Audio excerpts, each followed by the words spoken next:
ಇವತ್ತು ನಮ್ಮ ಹತ್ರ ಇದೆ ಗೂಗಲ್ ಪಿಕ್ಸೆಲ್ 10.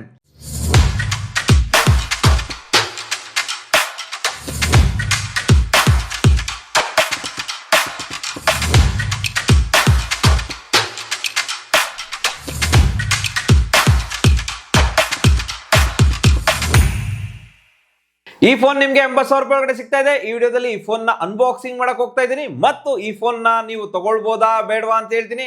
ಈ ವಿಡಿಯೋನ ಪೂರ್ತಿ ನೋಡಿ. ಹಾಯ್, ನಾನು ನಿಮ್ಮ Ravikumar from tech pro Kannada. ಈ ವಿಡಿಯೋ ಸ್ಟಾರ್ಟ್ ಮಾಡೋಕ್ಕಿಂತ ಮುಂಚೆ ನಮ್ಮ ಚಾನಲ್ ನ ಸಬ್ಸ್ಕ್ರೈಬ್ ಮಾಡಿ ಅಂದ್ರೆ ಸಬ್ಸ್ಕ್ರೈಬ್ ಮಾಡಿ, ಬೆಲ್ ನೋಟಿಫಿಕೇಶನ್ ಆನ್ ಮಾಡಿ. ಬನ್ನಿ ಈ ಫೋನ್ ನ ಅನ್ಬಾಕ್ಸಿಂಗ್ ಮಾಡೋಣ. ಬಾಕ್ಸ್ ಓಪನ್ ಮಾಡ್ತಿದ್ದಂಗೆ ಡೈರೆಕ್ಟ್ ಆಗಿ ಫೋನ್ ಸಿಗ್ತಾ ಇದೆ. ಇದರ ಕೆಳಗಡೆ type C to C cable ಸಿಗ್ತಾ ಇದೆ, ಯೂಸರ್ ಮ್ಯಾನುವಲ್ ಸಿಗುತ್ತೆ, ಸಿಮ್ ಎಜೆಕ್ಟರ್ ಟೂಲ್ ಸಿಗುತ್ತೆ. ಈ ಬಾಕ್ಸ್ ಅಲ್ಲಿ ನಿಮ್ಗೆ ಚಾರ್ಜರ್ ಸಿಗಲ್ಲ, ಬ್ಯಾಕ್ ಕವರ್ ಕೂಡ ಸಿಗಲ್ಲ. ನೀವು ಇದಕ್ಕೆ ಒಂದು ಚಾರ್ಜರ್ ಆ ನಂತರ ಬ್ಯಾಕ್ ಕವರ್ ಮತ್ತೆ ಪ್ರೀಮಿಯಂ ಗ್ಲಾಸ್ ಹಾಕ್ಸ್ಕೊಂಡ್ರೆ ಸಾಕು. ಇನ್ನು ಈ ಫೋನ್ ಬಗ್ಗೆ ಮಾತಾಡಿದ್ರೆ ಈ ಫೋನ್ ತುಂಬಾ ಪ್ರೀಮಿಯಂ ಆಗಿದೆ. ಇದರ ಇನ್ ಹ್ಯಾಂಡ್ ಫೀಲ್ ತುಂಬಾ ಚೆನ್ನಾಗಿದೆ. ಈ ಫೋನ್ ನೋಡೋದಕ್ಕೆ ಪಿಕ್ಸೆಲ್ 9 ತರ ಸೇಮ್ ಡಿಸೈನ್ ಹೊಂದಿದೆ. ಡಿಸೈನ್ ಅಲ್ಲಿ ಜಾಸ್ತಿ ಏನು ಚೇಂಜಸ್ ಮಾಡಿಲ್ಲ. ಇದು 4 ಕಡೆಯಿಂದ ಕರ್ವ್ ಆಗಿದೆ. ಇದರಿಂದ ಕಂಫರ್ಟಬಲ್ ಫೀಲ್ ಆಗುತ್ತೆ. ಈ ಫೋನ್ ಗ್ಲಾಸಿ ಫಿನಿಶಿಂಗ್ ನ ಹೊಂದಿದೆ. ಕ್ಯಾಮ್ರಾ ಮಾಡೆಲ್ ಸ್ವಲ್ಪ ಶೈನಿ ಆಗಿದೆ.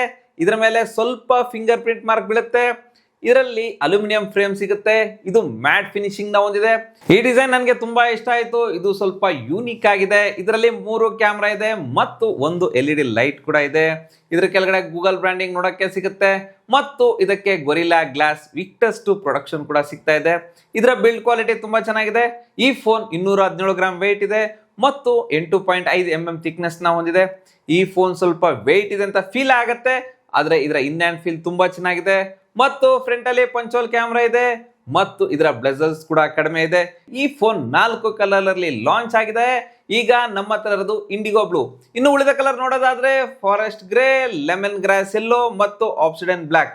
ಈ 4 ಕಲರ್ ಅಲ್ಲಿ ಈ ಫೋನ್ ಚೆನ್ನಾಗಿ ಕಾಣಿಸ್ತಿದೆ. ಆದ್ರೆ ಪರ್ಸನಲಿ ಈ ಬ್ಲೂ ಕಲರ್ ನನಗೆ ಇಷ್ಟ ಆಯ್ತು. ನಿಮ್ಗೆ ಯಾವ ಕಲರ್ ಇಷ್ಟ ಆಯ್ತು ಅಂತ ಕಮೆಂಟ್ ಮಾಡಿ ಹೇಳಿ. ಇನ್ನು ಈ ಫೋನ್ ಕೆಳಗಡೆ ಸ್ಪೀಕರ್ ಇದೆ, USB ಚಾರ್ಜಿಂಗ್ ಪೋರ್ಟ್ ಇದೆ, ರೈಟ್ ಹ್ಯಾಂಡ್ ಸೈಡ್ ನಲ್ಲಿ ಪವರ್ ಬಟನ್ ಮತ್ತು volume up and down button ಇದೆ. ಈ ಫೋನ್ ನ ಮೇಲೆ ಮೈಕ್ರೋಫೋನ್ ಇದೆ, ಸಿಮ್ ಕಾರ್ಡ್ ಸ್ಲಾಟ್ ಇದೆ. ಈ ಫೋನ್ ನಲ್ಲಿ ಡ್ಯೂಯಲ್ ಸ್ಪೀಕರ್ ಸಿಗುತ್ತೆ. ಇದರ ಸೌಂಡ್ ಕ್ವಾಲಿಟಿ ತುಂಬಾ ಚೆನ್ನಾಗಿದೆ, ಜೋರಾಗಿ ಕೂಡ ಕೇಳುತ್ತೆ. ಇನ್ನು ಇದರ ಸೆಕ್ಯೂರಿಟಿ ಕಡೆ ಬಂದ್ರೆ ಇದರಲ್ಲಿ ಇನ್ ಡಿಸ್ಪ್ಲೇ ಫಿಂಗರ್ ಪ್ರಿಂಟ್ ಸೆನ್ಸರ್ ಇದೆ. ಇದು ತುಂಬಾ ಫಾಸ್ಟ್ ಆಗಿ ವರ್ಕ್ ಆಗುತ್ತೆ. ಫೇಸ್ ಅನ್ಲಾಕ್ ಕೂಡ ಇದೆ, ಇದು ಕೂಡ ತುಂಬಾ ಫಾಸ್ಟ್ ಆಗಿದೆ. ಮತ್ತು ಈ ಫೋನ್ಗೆ IP68 ರೇಟಿಂಗ್ ಸಿಗ್ತಾ ಇದೆ. ಇದ್ರ ಮೇಲೆ ಸ್ವಲ್ಪ ನೀರು ಬಿದ್ರೆ ಏನಾಗಲ್ಲ. ಜೊತೆಗೆ ಇದನ್ನ ಅಂಡರ್ ವಾಟರ್ ಕೂಡ ಯೂಸ್ ಮಾಡಬಹುದು. ಈ ಫೋನ್ಗೆ ಏನಾಗಲ್ಲ. ಆದ್ರೆ ಇದನ್ನ ಬೇಕು ಅಂತ ಹಾಕೋಬಿಡಿ. ಈ ಫೋನ್ಗೆ ಏನಾದರೂ ಆದ್ರೆ ಗೂಗಲ್ನವರು ವ್ಯಾರಂಟಿ ಕೊಡಲ್ಲ. ಇನ್ನು ಇದರ ಡಿಸ್ಪ್ಲೇ ಬಗ್ಗೆ ಮಾತಾಡಿದ್ರೆ ಈ ಫೋನ್ ಅಲ್ಲಿ 6.3 ಇಂಚಸ್ FHD+ AMOLED ಡಿಸ್ಪ್ಲೇ ಸಿಗ್ತಾ ಇದೆ. ಇದರಲ್ಲಿ 120 Hz ರಿಫ್ರೆಶ್ ರೇಟ್ ಇದೆ. ಈ ಡಿಸ್ಪ್ಲೇ ತುಂಬಾ ಸ್ಮೂತ್ ಆಗಿ ವರ್ಕ್ ಆಗುತ್ತೆ ಮತ್ತು ಇದರಲ್ಲಿ 3000 ನೀಟ್ ಪೀಕ್ ಬ್ರೈಟ್ನೆಸ್ ಸಿಗುತ್ತೆ. ಇದರ ಡಿಸ್ಪ್ಲೇ ಬ್ರೈಟ್ ಆಗಿದೆ. ಇಂಡೋರ್ ಮತ್ತು ಔಟ್ಡೋರ್ ನಲ್ಲಿ ವಿಸಿಬಲ್ ಆಗಿ ಕಾಣುತ್ತೆ. ಔಟ್ಡೋರ್ ನಲ್ಲಿ ನಾನು ಈ ಫೋನ್ ನ ಯೂಸ್ ಮಾಡಿದ್ದೀನಿ, ಚೆನ್ನಾಗಿ ಕಾಣುತ್ತೆ. ಈ display gorilla glass Victus 2 protection ಸಿಗ್ತಾ ಇದೆ. ಇದರ ಡಿಸ್ಪ್ಲೇ ಕ್ವಾಲಿಟಿ ತುಂಬಾ ಚೆನ್ನಾಗಿದೆ, ಸ್ಟ್ರಾಂಗ್ ಕೂಡ ಇದೆ ಮತ್ತು ಡಿಸ್ಪ್ಲೇ HDR10+ ಸಪೋರ್ಟ್ ಸಿಗುತ್ತೆ. ಯೂಟ್ಯೂಬ್ ನಲ್ಲಿ 4K HDR ವಿಡಿಯೋ 60 FPS ನಲ್ಲಿ ನೋಡಬಹುದು. ಇದರಲ್ಲಿ ಕಲರ್ಸ್ ಚೆನ್ನಾಗಿದೆ, ಕಲರ್ಸ್ ಅಕ್ಯುರಸಿ ಚೆನ್ನಾಗಿದೆ. ಇದರ ಡಿಸ್ಪ್ಲೇ ಚೆನ್ನಾಗಿದೆ, ಡೀಟೇಲ್ಸ್ ಆಗಿ ಬರುತ್ತೆ. ಜಾಸ್ತಿ ಕಂಟೆಂಟ್ ನೋಡೋರಿಗೆ ಈ ಡಿಸ್ಪ್ಲೇ ಇಷ್ಟ ಆಗುತ್ತೆ. ಈ ಫೋನ್ ಒಂದೇ ವೇರಿಯಂಟ್ ನಲ್ಲಿ ಲಾಂಚ್ ಆಗಿದೆ. 12GB RAM, 256GB storage. ಈ ಫೋನ್ 80,000 ರೂಪಾಯಿಂದ ಸ್ಟಾರ್ಟ್ ಆಗ್ತಾ ಇದೆ. ಇನ್ನು ಇದರ ಬ್ಯಾಟರಿ ನೋಡೋದಾದ್ರೆ ಈ ಫೋನ್ ನಲ್ಲಿ 4970 mAh ಬ್ಯಾಟರಿ ಸಿಗ್ತಾ ಇದೆ. 30 ವಾಟ್ಸ್ ಚಾರ್ಜಿಂಗ್ ಮತ್ತು 15 ವಾಟ್ಸ್ ವೈರ್ಲೆಸ್ ಚಾರ್ಜಿಂಗ್ ಸಪೋರ್ಟ್ ಮಾಡುತ್ತೆ. ಇದು ಫಾಸ್ಟ್ ಆಗಿ ಚಾರ್ಜ್ ಆಗುತ್ತೆ. 1 ಅವರ್ ಅಲ್ಲಿ 0 to 100% ಫುಲ್ ಚಾರ್ಜ್ ಆಗುತ್ತೆ. One day full battery backup ಆರಾಮಾಗಿ ಬರುತ್ತೆ. ಇನ್ನು ಇದರ ಪರ್ಫಾರ್ಮೆನ್ಸ್ ಕಡೆ ಬಂದ್ರೆ ಈ ಫೋನ್ ಅಲ್ಲಿ Tensor G5 ಪ್ರೊಸೆಸರ್ ಸಿಗ್ತಾ ಇದೆ.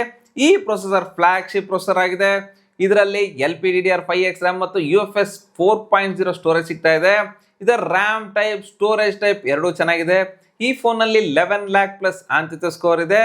ಈ ಪ್ರೈಸ್ ರೇಂಜ್ ಅಲ್ಲಿ ಇದರ ಆಂತರಿಕ ಸ್ಕೋರ್ ಚೆನ್ನಾಗಿದೆ ಮತ್ತು ಈ ಫೋನ್ ಜಾಸ್ತಿ ಹೀಟ್ ಆಗಲ್ಲ. ಇನ್ನು ಇದರ ಗೇಮಿಂಗ್ ಕಡೆ ಬಂದ್ರೆ ಇದರಲ್ಲಿ BGM ನಲ್ಲಿ ಸ್ಮೂತ್ ಆಪ್ಷನ್ ಅಲ್ಲಿ ಅಲ್ಟ್ರಾ ಗ್ರಾಫಿಕ್ ನ ಇಡಬಹುದು. ಅಂದ್ರೆ 120 FPS ಗೇಮಿಂಗ್ ಸಪೋರ್ಟ್ ಮಾಡುತ್ತೆ. ಗೇಮ್ ಆಡಿದಾಗ ಯಾವುದೇ ಫ್ರೇಮ್ ಡ್ರಾಪ್ ಆಗಲ್ಲ, ಲ್ಯಾಗ್ ಫೀಲ್ ಆಗಲ್ಲ, ಸ್ಮೂತ್ ಗೇಮಿಂಗ್ ಎಕ್ಸ್ಪೀರಿಯನ್ಸ್ ಸಿಗುತ್ತೆ. ಆದ್ರೆ ಈ ಫೋನ್ ಅಲ್ಲಿ ಹೆವಿ ಗೇಮ್ಸ್ ಆಡೋದಕ್ಕೆ ಸ್ವಲ್ಪ ಕಷ್ಟ ಆಗುತ್ತೆ. ಆದ್ರೆ ಇದು ಬ್ಯಾಲೆನ್ಸ್ಡ್ ಪರ್ಫಾರ್ಮೆನ್ಸ್ ಸಿಗುತ್ತೆ. ನಿಮ್ಮ ಡೇ ಟು ಡೇ ಟಾಸ್ಕ್ ಆರಾಮಾಗಿ ಮಾಡುತ್ತೆ. ಇನ್ನು ಇದರ ಸಾಫ್ಟ್ವೇರ್ ಬಗ್ಗೆ ಮಾತಾಡೋದ್ರೆ ಈ ಫೋನ್ Android 16 ನಲ್ಲಿ ಬರುತ್ತೆ. ಇದಕ್ಕೆ 7 ವರ್ಷ OS ಅಪ್ಡೇಟ್ ಮತ್ತು 7 ವರ್ಷ ಸೆಕ್ಯೂರಿಟಿ ಅಪ್ಡೇಟ್ ಸಿಗುತ್ತೆ. ಈ ಫೋನ್ 6 ರಿಂದ 7 ವರ್ಷ ಆರಾಮಾಗಿ ಯೂಸ್ ಮಾಡಬಹುದು. ಈ UI ನಲ್ಲಿ ಅನ್ನೆಸರಿ ಆಪ್ಸ್ ಬರಲ್ಲ. ನಿಮಗೆ ಕ್ಲೀನ್ UI ಸಿಗುತ್ತೆ. UI ಸ್ಮೂತ್ ಆಗಿ ವರ್ಕ್ ಆಗುತ್ತೆ. ಆಪ್ಸ್ ಅನಿಮೇಷನ್ ಚೆನ್ನಾಗಿದೆ ಮತ್ತು ಇದರಲ್ಲಿ ತುಂಬಾ ಫೀಚರ್ ಸಿಗುತ್ತೆ. ಸರ್ಕಲ್ ಟು ಸರ್ಚ್ ಸಿಗುತ್ತೆ, ಇದು ತುಂಬಾ ಯೂಸ್ಫುಲ್ ಫೀಚರ್ ಆಗಿದೆ. ಗೂಗಲ್ ಜೆಮಿನಿ ಸಿಗುತ್ತೆ. ಪರ್ಸ್ನಲಿ ಇದನ್ನ ನಾನು ಯೂಸ್ ಮಾಡಿದ್ದೀನಿ, ಇದರ ತುಂಬಾ ಫೀಚರ್ಸ್ ಸಿಗುತ್ತೆ. ಇನ್ನು ಇದರ ಕ್ಯಾಮ್ರಾ ಕಡೆ ಬಂದ್ರೆ ಇದು ಗೂಗಲ್ ಪಿಕ್ಸೆಲ್ ಆಗಿರೋದ್ರಿಂದ ಇದರ ಕ್ಯಾಮ್ರಾ ವಿಷಯದಲ್ಲಿ ಕಾಂಪ್ರಮೈಸ್ ಆಗೋದೇ ಬೇಡ. ಇದರಲ್ಲಿ 48 MP OS ಮೇನ್ ಕ್ಯಾಮ್ರಾ ಇದೆ, 13 MP ಅಲ್ಟ್ರಾ ವೈಡ್ ಕ್ಯಾಮ್ರಾ ಇದೆ, 10.8 MP ಟೆಲಿಫೋಟೋ ಕ್ಯಾಮ್ರಾ ಸಿಗುತ್ತೆ ಮತ್ತು 10.8 MP ಸೆಲ್ಫಿ ಕ್ಯಾಮ್ರಾ ಕೂಡ ಇದೆ. ಈ ಫೋನ್ ತೆಗೆಯುವ ಫೋಟೋಸ್ ತುಂಬಾ ಚೆನ್ನಾಗಿದೆ. ಈ ಪ್ರೈಸ್ ರೇಂಜ್ಗೆ ಇದರ ಫೋಟೋ ಕ್ವಾಲಿಟಿ ನೆಕ್ಸ್ಟ್ ಲೆವೆಲ್ ಅಂತ ಹೇಳ್ಬೋದು. ಆಪ್ಟಿಮೈಸೇಷನ್ ಚೆನ್ನಾಗಿದೆ, ಪ್ರೊಸೆಸಿಂಗ್ ಚೆನ್ನಾಗಿ ಮಾಡುತ್ತೆ, ಇದರಲ್ಲಿ ಕಲರ್ಸ್ ಚೆನ್ನಾಗಿ ಬರುತ್ತೆ, ಲೈಟ್ ಕಂಟ್ರೋಲ್ ಚೆನ್ನಾಗಿದೆ. ಇದರಲ್ಲಿ 20x ನ ಝೂಮ್ ಮಾಡ್ಬೋದು, ಝೂಮ್ ಫೋಟೋಸ್ ಕೂಡ ಚೆನ್ನಾಗಿ ಬರುತ್ತೆ, ಕ್ಲಿಯರ್ ಆಗಿ ಕಾಣುತ್ತೆ ಮತ್ತು ಪೋರ್ಟ್ರೇಟ್ ಫೋಟೋಸ್ ಕೂಡ ಚೆನ್ನಾಗಿದೆ. ಇದರಲ್ಲಿ 3 ಡಿಫ್ರೆಂಟ್ ಝೂಮ್ ಆಪ್ಷನ್ ಸಿಗುತ್ತೆ. ಪೋರ್ಟ್ರೇಟ್ ಫೋಟೋಸ್ ಅಲ್ಲಿ ಡೀಟೇಲ್ಸ್ ಆಗಿ ಬರುತ್ತೆ, ಡೈನಾಮಿಕ್ ರೇಂಜ್ ಚೆನ್ನಾಗಿದೆ, ಎಡ್ಜ್ ಡಿಡಕ್ಷನ್ ಚೆನ್ನಾಗಿದೆ, ಸ್ಕಿನ್ ಟೋನ್ ಚೆನ್ನಾಗಿದೆ ಮತ್ತು ಇದರಲ್ಲಿ 4K ವಿಡಿಯೋಸ್ನ 60 FPS ನಲ್ಲಿ ತೆಗಿಬಹುದು. ಇದರ ವಿಡಿಯೋಸ್ ಕ್ವಾಲಿಟಿ ಚೆನ್ನಾಗಿದೆ, ಸ್ಟೇಬಲ್ ವಿಡಿಯೋಸ್ ಬರುತ್ತೆ, ಇದರಲ್ಲಿ ಡೀಟೇಲ್ಸ್ ಚೆನ್ನಾಗಿದೆ, ಡೈನಾಮಿಕ್ ರೇಂಜ್ ಚೆನ್ನಾಗಿದೆ, ಸ್ಟೆಬಿಲೈಸೇಷನ್ ಕೂಡ ಚೆನ್ನಾಗಿದೆ. ಸೆಲ್ಫಿ ಫೋಟೋಸ್ ಕಡೆ ಬಂದ್ರೆ ಇದರ ಕ್ವಾಲಿಟಿ ಚೆನ್ನಾಗಿದೆ, ಕಲರ್ಸ್ ಚೆನ್ನಾಗಿದೆ, ಸ್ಕಿನ್ ಟೋನ್ ಚೆನ್ನಾಗಿ ಬರುತ್ತೆ, ಲೈಟ್ ಕಂಟ್ರೋಲ್ ಚೆನ್ನಾಗಿದೆ. ಇದರಲ್ಲಿ 4K ವಿಡಿಯೋಸ್ನ 60 FPS ನಲ್ಲಿ ತೆಗೆಬಹುದು.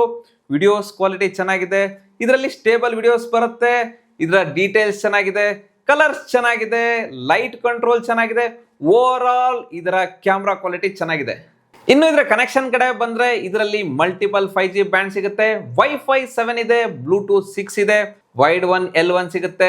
ಎಲ್ಲ ಅಗತ್ಯ ಇರೋ ಕನೆಕ್ಷನ್ ಇದರಲ್ಲಿ ಸಿಗುತ್ತೆ. ಸೊ 80,000 ರೂಪಾಯಿ ಫೋನ್ ಅಲ್ಲಿ ಈ ಫೋನ್ ಒಂದು ಫ್ಲಾಗ್ಶಿಪ್ ಫೋನ್ ಆಗಿದೆ. ಇದರಲ್ಲಿ ಬೆಸ್ಟ್ ಕ್ಯಾಮ್ರಾ ಸಿಗುತ್ತೆ, ಬ್ಯಾಲೆನ್ಸ್ ಪರ್ಫಾರ್ಮೆನ್ಸ್ ಸಿಗುತ್ತೆ, ಬೆಸ್ಟ್ ಡಿಸೈನ್ ಕೂಡ ಸಿಗುತ್ತೆ. ಈ ಫೋನ್ ನ ತಗೊಳ್ಬಹುದು ಮತ್ತು ಈ ಫೋನ್ ಬಗ್ಗೆ ನಿಮ್ಗೆ ಏನಿಸ್ತು ಅಂತ ಕಮೆಂಟ್ ಮಾಡಿ. ಈ ವಿಡಿಯೋ ಲೈಕ್ ಮಾಡಿ, ನಮ್ಮ ಚಾನೆಲ್ ನ ಸಬ್ಸ್ಕ್ರೈಬ್ ಮಾಡಿ. Ravikumar signing off. Thank you, ಧನ್ಯವಾದಗಳು.